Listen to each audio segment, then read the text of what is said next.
ఎప్పటికప్పుడు తాజా వార్తలను అందిస్తున్న నవజ్యోతి తెలుగు న్యూస్ కు స్వాగతం.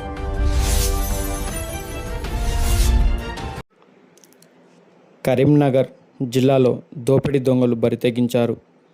నగరంలోని జ్యోతినగర్ ప్రాంతంలో ఉన్న పీఎంజే ఆభరణాల దుకాణంలోకి 5 దుండగులు తుపాకులతో చొరబడ్డారు. అడ్డు వచ్చిన సిబ్బందిపై విచక్షణ రహితంగా కాల్పులు జరిపి అందిన కాడికి బంగారు నగలను దోచుకెళ్లారు. ఈ ఘోర కలికాలం స్థానికంగా పెను కలకలం సృష్టించింది. స్థానికులు తెలిపిన వివరాల ప్రకారం ఆదివారం ఉదయం సుమారు 10:45 సమయంలో సిబ్బంది దుకాణం తెరిచి లాకర్ల నుంచి నగలను తీసి ప్రదర్శనకు పెడుతున్నారు.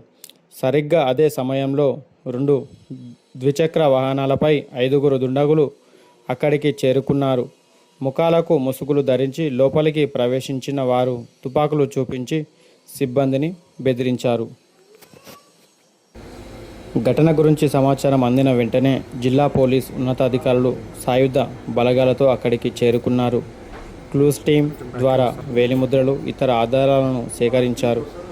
ఘటన స్థలంలో కొన్ని బుల్లెట్ షెల్స్, తుపాకీ మ్యాగజైన్స్ లభ్యమయ్యాయి.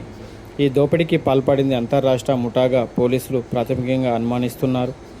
దుండగులు ముందుగానే ఆ ప్రాంతంలో రెక్కి నిర్వహించి భద్రత తక్కువగా ఉండే సమయాన్ని ఎంచుకున్నారని పోలీసులు భావిస్తున్నారు.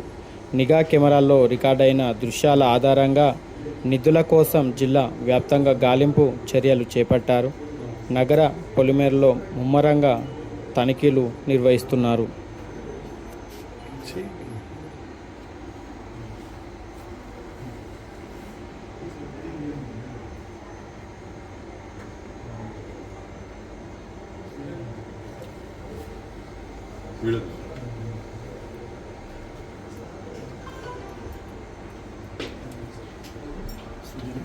చాలా